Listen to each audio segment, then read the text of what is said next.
Hi friends, ಹೇಗಿದ್ದೀರಾ? ನಾನು ನಿಮ್ಮ ಅನುಪಮ. ಇವತ್ತಿನ ವ್ಲಾಗನ್ನು ಶುರು ಮಾಡೋಣ. ಇವತ್ತಿನ ವ್ಲಾಗಲ್ಲಿ ನಾನು ನಿಮಗೆ ನನ್ನ ಮಗಳ ಮದುವೆಯ ವಿಡಿಯೋ ಅಂದರೆ ವ್ಲಾಗನ್ನು ಮಾಡ್ತಾ ಇದ್ದೇನೆ. ಏನೇನಿದೆ ಅಂತ ನೋಡ್ಕೊಂಬರೋಣ ಬನ್ನಿ.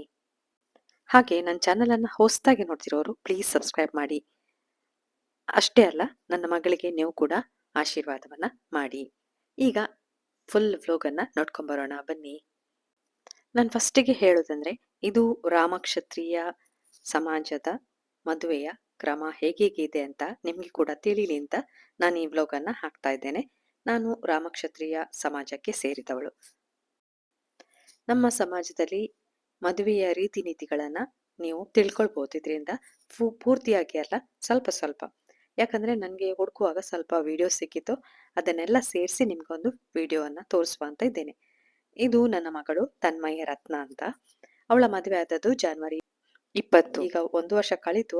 ಆದ ನಂತರ ಈ ವಿಡಿಯೋ ಎಲ್ಲ ಸಿಕ್ಕಿದ್ರಿಂದ ಲೇಟ್ ಆಗಿ ಪೋಸ್ಟ್ ಮಾಡ್ತಾ ಇದ್ದೇನೆ ನಾನು. ಇದು ವರ ಉಜ್ವಲ್ ರಾವ್ ಅಂತ. ನಮ್ಮ ಸಮಾಜದಲ್ಲಿ ವಿವಾಹ ಸಮಾರಂಭವು ವಿಶಿಷ್ಟ ವಿಧಿಗಳ ದಿನದ ಕಾರ್ಯಕ್ರಮವಾಗಿತ್ತು. ಮದುವೆ ನಿಶ್ಚಿತಾರ್ಥ ಮೊದಲೇ ಆಗಿರ್ತದೆ. ಮದುವೆಯಲ್ಲಿ ಚಪ್ರ ಮುಹೂರ್ತ, ದೇವತಾ ಕಾರ್ಯ, ಅರಸಿನ ಎಣ್ಣೆ, ಉದ್ದಿನ ಮುಹೂರ್ತ, ಅಂಕೋಲಾ ಧಾರೆ ಹೀಗೆ ವಿಶಿಷ್ಟ ವಿಧಿಗಳನ್ನ ಒಳಗೊಂಡಿರ್ತದೆ. ಆದ್ರೆ ಈಗ ಅದು ಎಲ್ಲ ಒಂದೇ ದಿನದಲ್ಲಿ ಮುಗಿತದೆ, ಅಂದ್ರೆ ಅದ್ದೂರಿಂದ ಮುಗಿದು ಹೋಗ್ತದೆ. ಆದ್ರೆ 5 ದಿನಗಳ ಅಂದಿನ ವಿಧಿಯನ್ನ ಒಂದೇ ದಿನದಲ್ಲಿ ಮಾಡಿ ಮುಗಿಸುವ ಇದನ್ನ ನಾವೀಗ ಉಳಿಸ್ಕೊಂಡಿದ್ದೇವೆ. ಒಂದೇ ಮನೆತನದ ಹೆಣ್ಣು ಮತ್ತು ಗಂಡುಗಳೊಡನೆ ವಿವಾಹ ಸಮಾರಂಭ ಏರ್ಪಡಿಸುವುದಿಲ್ಲ ನಾವು. ಅಂದ್ರೆ ಒಂದೇ ಕುಟುಂಬ ಆಗಿದ್ರೆ ವಧುವಿನ ಕಡೆಯವರು ಮೊದಲೇ ಹಾಲಲ್ಲಿ ಇರ್ತಾರೆ. ವರನ ಕಡೆಯವರು ಬಂದಾಗ ಅವರನ್ನ ಸಂಭ್ರಮದಿಂದ ಎದುರುಗೊಂಡು ಅವರನ್ನ ಒಳಗಡೆ ಕರ್ಕೊಳ್ತೇವೆ. ನಂತರ ವಿಧಿಗಳೆಲ್ಲ ಸ್ಟಾರ್ಟ್ ಆಗ್ತದೆ. ಈಗ ಅಂಕೋಲಾ ಧಾರೆ ಸ್ಟಾರ್ಟ್ ಆಗ್ತದೆ. ಈಗ ಅಂಕೋಲಾ ಧಾರೆ ಹೋಗಿ ಅಂಕಲ್ ಧಾರೆ ಆಗಿದೆ. ಅಂಕೋಲಾ ಧಾರೆ ಆದ ನಂತರ ಮೇಲ್ನೀರಿನ ಸ್ನಾನ ಕೂಡ ಇದೆ. ಇದು ಬಾಗಿಲ ಮುಹೂರ್ತ ಅಂತ ಹೇಳ್ತಾರೆ. ಹುಡುಗಿಗೆ ಅಂಕೋಲ್ ಧಾರೆ ಇದ್ದಾಗೆ ಹುಡುಗನಿಗೆ ಕೂಡ ಅಂಕೋಲ್ ಧಾರೆ ಇದೆ. ನಂತರ ಅವನನ್ನ ಶೃಂಗಾರ ಮಾಡಿ ಈಗ ಹಾಲ್ನ ಒಳಗಡೆ ಅಂದ್ರೆ ಮಂಟಪಕ್ಕೆ ಹುಡುಗಿಯ ತಂದೆ ಕರೆದುಕೊಂಡು ಬರುವುದು. ನಂತರ ಹುಡುಗನ ಕಾಲೆಲ್ಲ ತೊಳೆದು ಅವನಿಗೆ ಬೇಕಾದದ್ದು ಅಂದ್ರೆ ಚಿನ್ನ ಹಾಕುದಿದ್ರೆ ಹಾಕ್ತಾರೆ. ನಂತರ ಹುಡುಗಿಯ ಆಗಮನ ಆಗ್ತದೆ. ಹುಡುಗಿಯ ಅಂದ್ರೆ ವಧುವಿನ ಮಾವ ಕರೆದುಕೊಂಡು ಬರ್ತಾರೆ. ನೀವು ನೋಡ್ತಾ ಇರ್ಬೋದು. ನನಗೆ ಪೂರ್ತಿಯಾಗಿ ವಿವರಿಸ್ಲಿಕ್ಕೆ ಟೈಮ್ ಇಲ್ಲ ಇಲ್ಲಿ, ಆದ್ರಿಂದ ಸ್ವಲ್ಪ ಸ್ವಲ್ಪ ವಿವರಿಸ್ತಾ ಇದ್ದೇನೆ ನೋಡಿ. ಫಸ್ಟಿಗೆ ರೆಂಜೆ ಹೂವಿನ ಮಾಲೆಯನ್ನ ಹಾಕಬೇಕು ನಮ್ಮಲ್ಲಿ. ನಂತರ ಹೂವಿನ ಮಾಲೆಯನ್ನ ಹಾಕುವುದು. ನಂತರ ಹುಡುಗಿಯ ತಂದೆ ತಾಯಿ ಎಲ್ಲರನ್ನ ಬೇಡ್ಕೊಂಡು ಕನ್ಯಾದಾನ ಮಾಡ್ತಾರೆ. ನಂತರ ಕರಿಮಣಿ ಕಟ್ಟುವ ಶಾಸ್ತ್ರ ಕೂಡ ನಡೀತದೆ.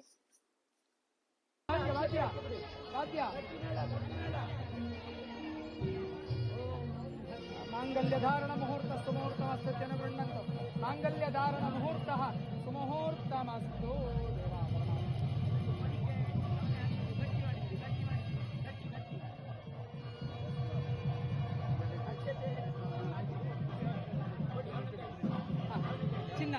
ಚಿನ್ನವನ್ನು ನೀವು ಅಥವಾ ನಿಮ್ಮ ಅಮ್ಮ ಹಾಕಿ.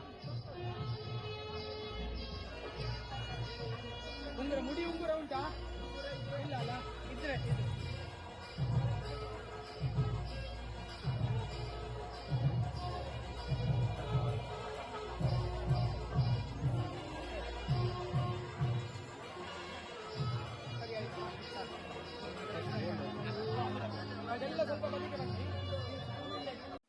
ಮಾಂಗಲ್ಯ ಧಾರಣೆ ನಂತರ ಸೂತ್ರ ಬಂಧನ ಇರ್ತದೆ. ನಂತರ ಲಾಜಾ ಹೋಮದಲ್ಲಿ ಭಟ್ರು ಸಿದ್ಧತೆ ನಡೆಸ್ತಿರ್ತಾರೆ ಹೋಮ ಮಾಡ್ಲಿಕ್ಕೆ. ಅದಕ್ಕೆ ಬೆಂಕಿಯನ್ನ ವಧುವಿನ ತಾಯಿ ತಂದು ಕೊಡ್ಬೇಕು. ಅವರಿಗೆ ವರನಿಂದ ಉಡುಗೊರೆಯಾಗಿ ಸೀರೆ ಏನಾದ್ರೂ ಕೊಡ್ತಾರೆ. ನಂತರ ಹೋಮಕ್ಕೆ ಹೊದಲು ಎರೆಯುವಂತಹ ಸಂದರ್ಭ ಸಮೀಪಿಸಿದಾಗ ಮದುಮಗಳ ಸಹೋದರನನ್ನ ಕರೆದುಕೊಂಡು ಅವರಿಗೆ ಅಂಜಲಿಯಲ್ಲಿ ಹೊದಲು ತುಂಬಿಸಿ ಲಾಜಾಂಜಲಿಯನ್ನು ವಧುವರರಿಗೆ ಮುಟ್ಟಿಸಿ ನಂತರ ಅದನ್ನ ಹೋಮಕ್ಕೆ ಹಾಕ್ತಾರೆ. ನಂತರ ಸಪ್ತಪದಿಯ ನಂತರ ಹಸಿಗೇರಿ ಸಾಹಿತ್ಯ ಇದೆ. ನಂತರ ಬಾಗಿಲು ತಡೆಯುವ ಶಾಸ್ತ್ರ ಕೂಡ ಇದೆ ಸಾಹಿತ್ಯ. ನಂತರ ಕಂದನನ್ನಾಡಿಸುವ ಸಾಹಿತ್ಯ ಇದೆ. ನಂತರ ನಾಗೋಲೆ ಸಾಹಿತ್ಯ. ಇದೆಲ್ಲವನ್ನ ವರನ ಕಡೆಯವರೇ ಮಾಡ್ತಾರೆ. ನೀವು ಎಲ್ಲವನ್ನ ನೋಡ್ತಾ ಹೋಗಿ. ಹಾಗೆ ವಧುವರರಿಗೆ ನಿಮ್ಮ ಆಶೀರ್ವಾದ ಕೂಡ ಇರ್ಲಿ. ನೀವು ಕಮೆಂಟ್ ಹಾಕಿ ಆಶೀರ್ವಾದವನ್ನ ತೋರಿಸಿ.